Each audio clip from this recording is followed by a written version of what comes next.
Hey, welcome back. I hope you're all doing well. So this video, this tutorial is going to be all about writing beautiful string parts. So we're going to talk about melody, counter melody, chord progressions, root notes, all of that kind of stuff. And then also some stuff about arrangement, you know, voice leading and chord voicing, that kind of stuff. Yeah, I think some of you are going to get some value from this. I got a few of you asking about this, so I'm making the video now. I hope you enjoy it. Let's get to it. Okay, let's get to it. So first of all, I'm just going to play you the piece and we'll go from there.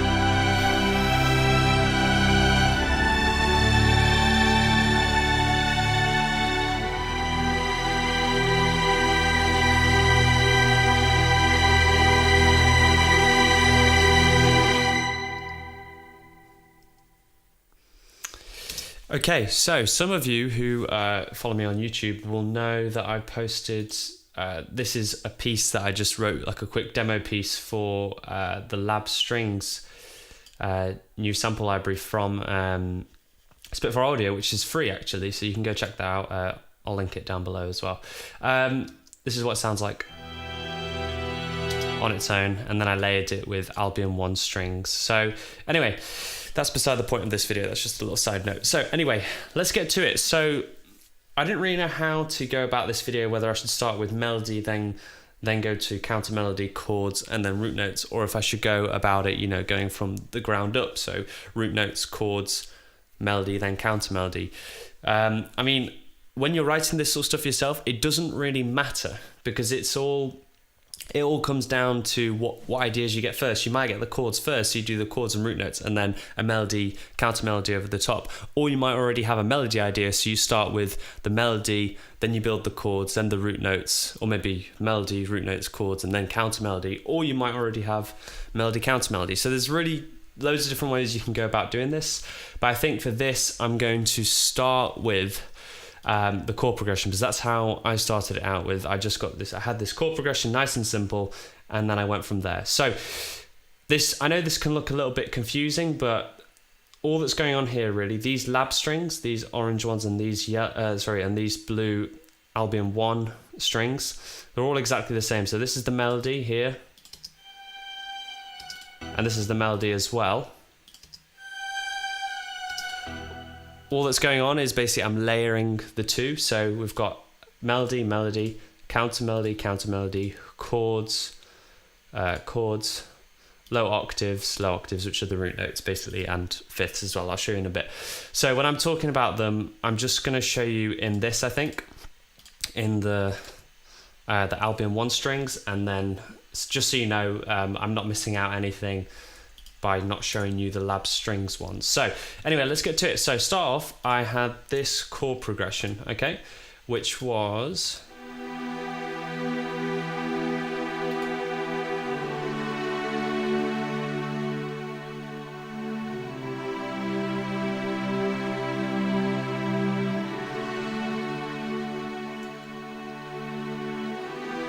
and so on, and it literally, all it is just a 6-5-4-5 chord progression, repeated. That's all it is. Going here, just repeat it twice, then we finish on the 6. In this case, that's E minor, D, C, D, E minor, D, C, D, E minor. That's all it is. So the interesting thing about this, let me see if I can get this working on my MIDI keyboard, just so I can play this out for you a little bit. All right, so you'll be able to see on this keyboard here, and no, it won't fit on this. If I go, let's start up here actually. So I can't really move the mod wheel with two hands because I have to play this with two hands, but I'll just try and play it with one hand, just the first chord, and show you. Obviously the mod wheel, start from 0.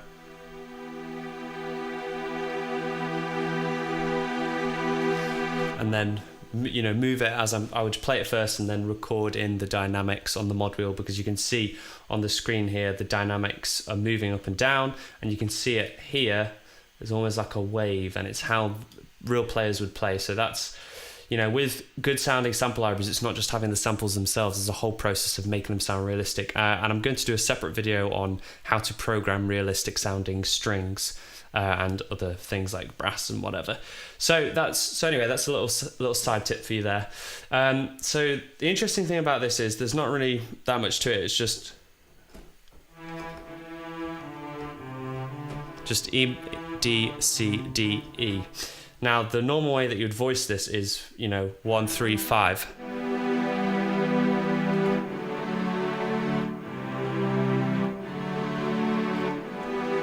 Which is absolutely fine, but you can see it here.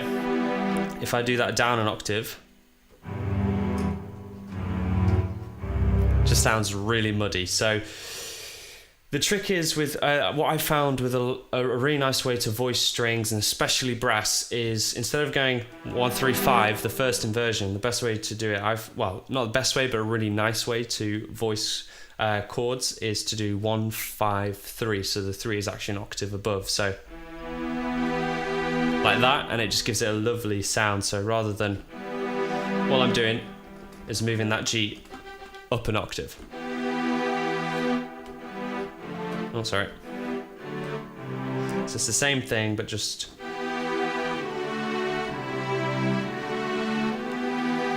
it sounds lovely. And if you play like lower chords, it's a really nice way to voice lower chords.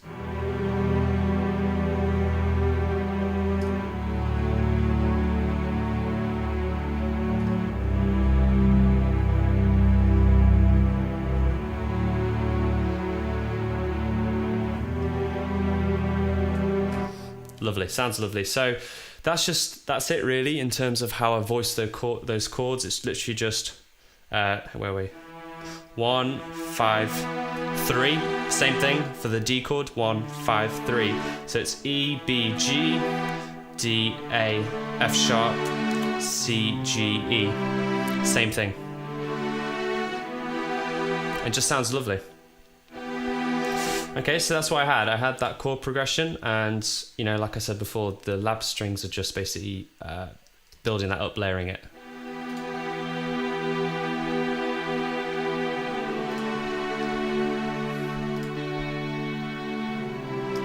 Anyway, then what I did, I just went for the low octaves patch, which is just the octaves, and what I did, I just basically played the root notes here, so it's just literally.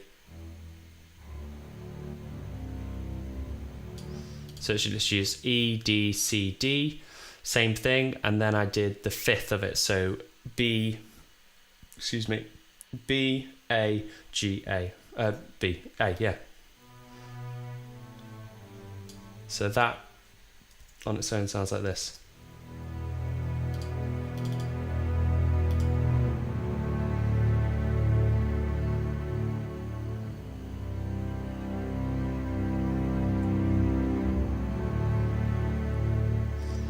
And that's it really. Just a quick side note, apologies for, at the moment for some reason, Albion 1 has some glitches in it, in the strings part. I've reported it to Spitfire Audio, but you'll hear every now and then it's like you got this lovely swelling, and as you go to the next chord it goes but, and it's a bit annoying, but that's what you'll hear in this at some points. It's not my bad programming, it's just the way, I don't know, the samples. You can hear it a bit on this first one as it changes now. Hear that? It's like that. A little bit. You'll hear it later in the melody, but anyway. So that's just that really. I've just done the root notes. So all I've done up to this point is the chord progression with the basic triads, but instead of going 1, 3, 5 or 1 flat 3 5 for the minor chords, I'm going 1, 5, 3. So instead of 1, 3, 5, it's 1, 5, 3. So you've got a bigger gap between the notes, and it just sounds much nicer. So the chords with the root notes and the lower strings, sounds like this all together.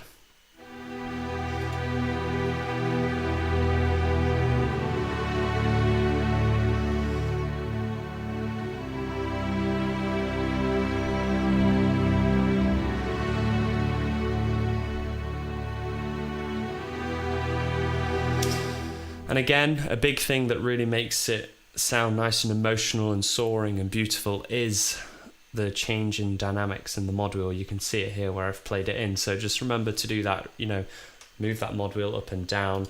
It really does make a difference. Okay, now let's move on to the melody. I'm just going to play you the melody on its own so you can see what it is. Let's zoom in a little bit.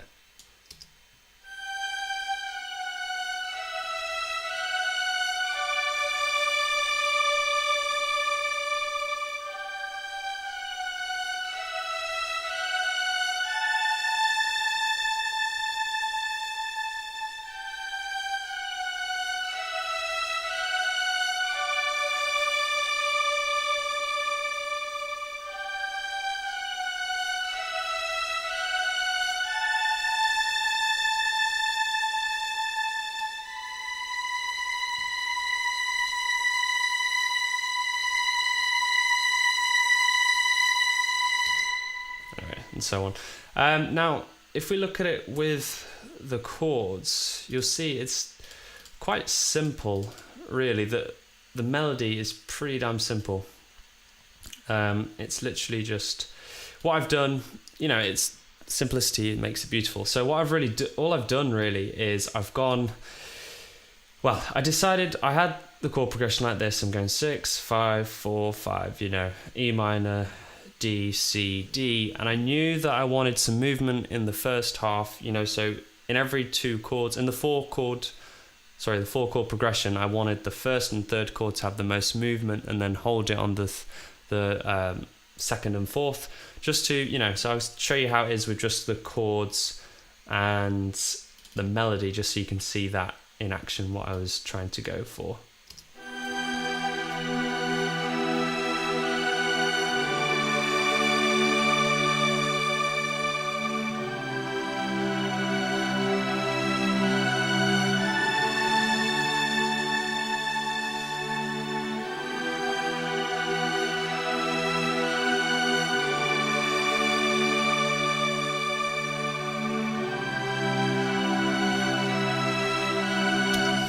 Yeah, anyway, so you can see what I did is I chose to have the melody quite high up, because if I think I tried it lower down first, an octave lower.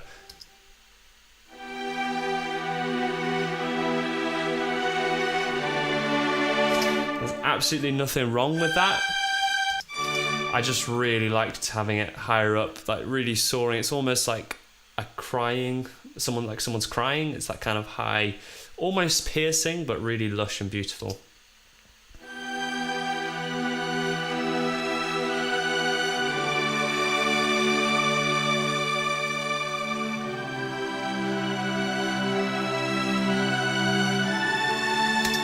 So yeah, all I did, it's just I made sure that the first chord and the third chord I had some movement, just simple da, da, da, da, da, da, da, da, da, da. Jesus. Yeah, so that's it really. I just made sure I knew that the first chord in the progression I wanted movement, second chord a nice pause, third chord some more movement, and then fourth chord pause again. It's kind of, you've got that repetition, not repetition in terms of notes. I mean, if you look at it, the notes are exactly the same in this bit. So I just kept it quite simple. And again, like I said, I did this for a demo purpose, to demo these strings. So realistically, I probably would have made it a little bit more interesting if I had more time on it, but still, it works. It works nice and it sounds nice. Now, in order to write the counter melody, another reason for having that melody higher up is now we have space in between here. So this means that here I can put a counter melody in between to fill that space. So if I had the melody down here, you can see there's really not much space to have the counter melody unless I had the counter melody up higher above the melody. But in this case, and in most cases, I want to have the melody sitting on top. That's the focus of it. So I wanted that that melody at the top. So I provided this space in between for the counter melody. I kind of bear that in mind. Now, when it came to writing the counter melody, I'll just play the counter melody on its own first.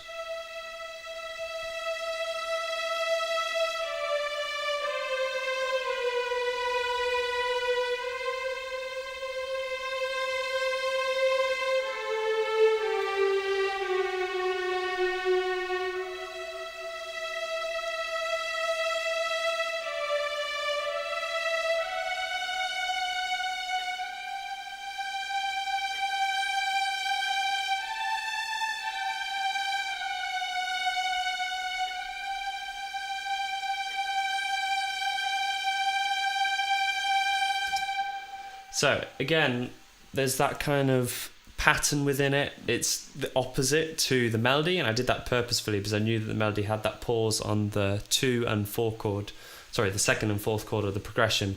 So I kind of inverted the, not rhythm, but the pattern. So the first chord, I pause with a long sustained note and then provide movement in the 2nd chord. Then on the 3rd chord, again, long sustained note, and then on the 4th chord, movement again. And there's a slightly different pattern, you know, on the melody, I was moving around with, hang on, you'll see, moving around with 4 notes here, you know, so I've got for that bar, I've got a note on each beat, whereas on the counter melody, I kept it to just 3 notes, with the 3rd note being double the length of the previous 2, as you can see, 1, 2, 3, double the length. And even though I kept the melody the same, if I put them side by side, you'll be able to see.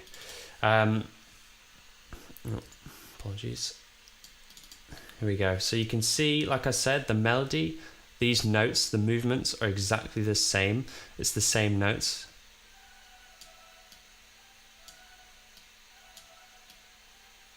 Whereas in the counter melody, it's always changing. It's never the same repeat. So I wanted, even though I had the melody exactly the same, I wanted the counter melody to really create that flow, create the movement, create a sense of going somewhere. So you can see first it's descending, and then we've got the same starting note, and we should go down because that's what you're expecting, your ear's expecting, but it goes up instead, and then we go up again to finish it off. Now if I play them 2 together, you'll see how they work well together. And I believe when I was writing this counter melody, I also had the chords up, and one thing I do, you know, when I'm writing like chords or counter melodies, I check what notes they're playing, obviously, and I usually start on, I mean, pretty much always start on one of the notes in the chord. So the first note we have is, first chord is E minor. The melody starts on a G, but the counter melody starts on a D. So it's quite a nice, you get a sort of extended chord sound. So if I just solo the chords and the counter melody for that first bit, it's nice because that D isn't in the E minor chord, but it's nice. And you'll see here between the counter melody and chords, there are some bits where it crosses over, and the melody, you get a bit of dissonance around here, and you'll hear it in a bit. It's dissonance, but it works quite well, I think. I don't know, to my ear it sounded okay. I don't know, but it is a bit, again, if I had more time I probably would have thought a bit differently to see if I'd, you know, try it without the dissonance, but you'll see, I think it works okay. But just so you can see how they sound together, here's the melody and counter melody, and you'll see how they work together. So the counter melody is here at the top. Oh, sorry, I didn't mean to do that. Counter melody here, and melody and counter melody here. So this is the 2 together.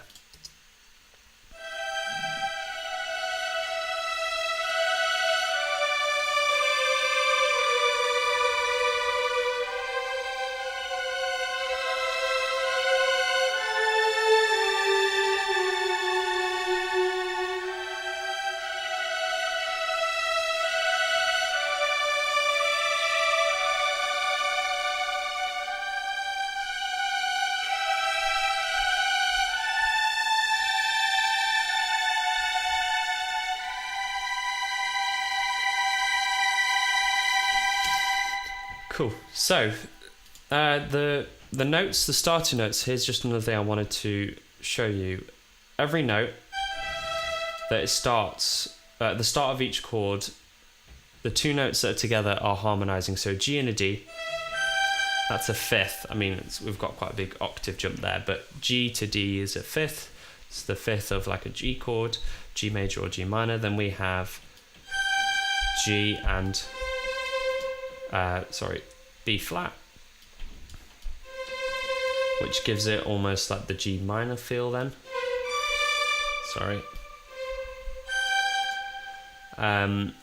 Then we have, what is it? A, and G. They're playing, they sound nice together again. D and G again. C and D. Hang on, I think I might have tuned these. Let me just check. I might have tuned these to be able to fit them in. Yes, I did. Okay, that's not right then. My bad. Let me just check. I've been saying that all wrong. Okay.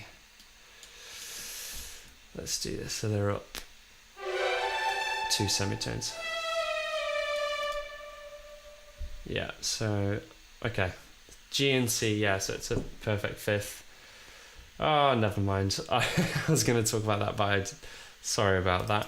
I didn't realise I tuned it up because what I'm using here is... So I haven't bought a string library yet that has the individual patches. I've just got Albion 1 strings and LCO strings, and I feel that patches like this... Oh dear. So I wanted to use strings mid, but I had to tune it up by 2 semitones in order to be able to play all these notes. But anyway, forget about that. But basically, the idea behind that is that every time there's a note playing at the start of each chord, the 2 notes, the starting point of the melody and the counter melody, they're harmonizing with each other, or they're playing in unison somewhere around here. So they're playing the same note, just octaves apart.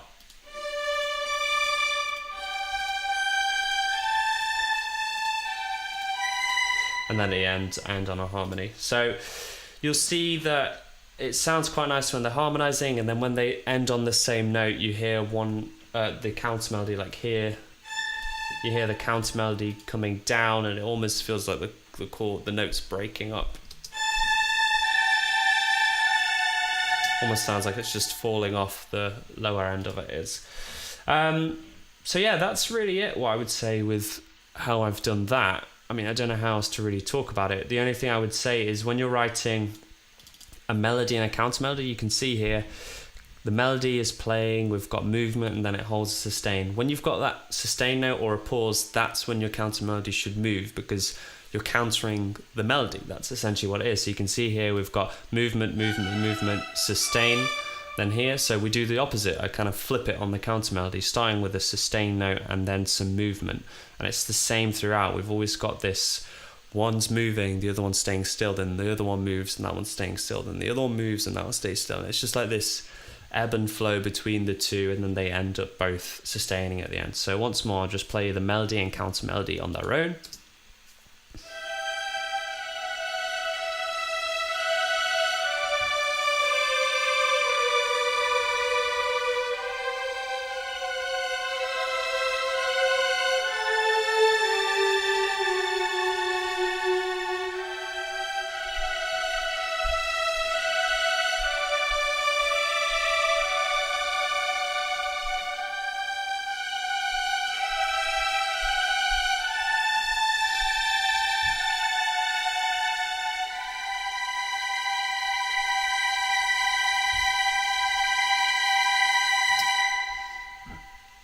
Okay, so that's it really.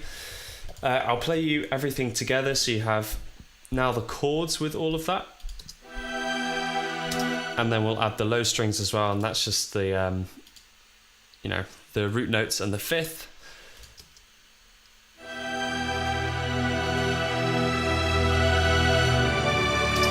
Actually, you know what? I'm just going to play it all together so you can see it, get a better picture. And then I've got this sub bass, which is literally just doing the root notes. So we've got E, D, C, E, throughout, ending on E.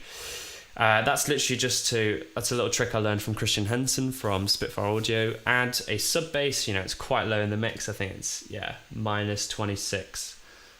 Minus 26.5 dB. It's just there to add that low end rumble, almost the feel, but to be clean without adding horrible noises.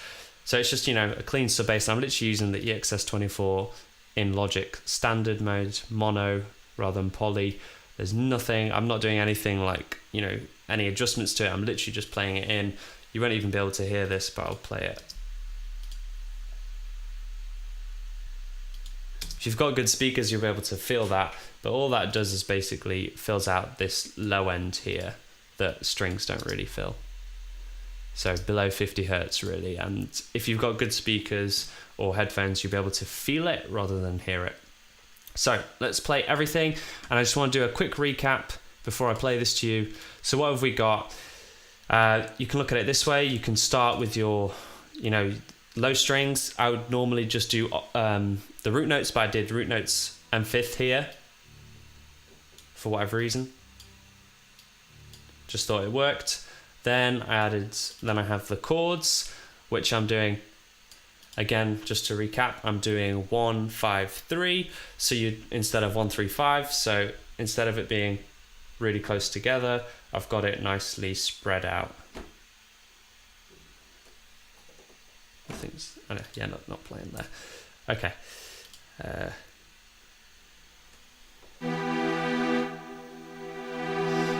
So instead of it sounding like this, open up. Come on, contact. Come on. I've got that third an octave up. I'm doing that for every single chord. So it's the E minor, the D, the C, and the D minor. It's literally just that, nice and simple. 1, 5, 3. Remember that. Honestly, it'll sound great. And when you do lower stuff like this,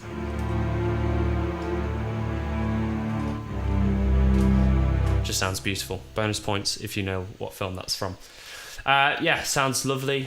When you do the 1, 5, 3 inversion of the chords, then I added the melody. Got a fly. There we go. Sorry, there's a fly on my screen. Anyway, so I have where are the other ones? Got the root notes with the fifth. Then we have the chords, 1, 5, 3, inverted throughout. It's not really any complicated voice lead or anything like that. Then I have the melody on top, and I had it an octave above so that I have this space in between for the counter melody. And it's just nice to have that melody soaring on top of it all, and you can hear it almost sounds like someone weeping, to really get that motion coming through. And then we have the counter melody, okay, which should actually be 2 semitones down, but it's just because, I had to tune up contact. So anyway, this is how it all sounds together. I hope this was helpful. Let me know if you want to learn anything more in depth about melodies or counter melodies. I will have more videos about it in the future. I'm just going to play through the ending of this, and then we'll be finished with it. I'll just play the piece once more. I hope this was helpful. Like I said, just let me know if you want to see any more videos on this or anything else with composing. I really hope you found it useful. Here we go one last time. This is how it sounds. I hope you found this useful. Thank you for watching. I'll see you in the next one.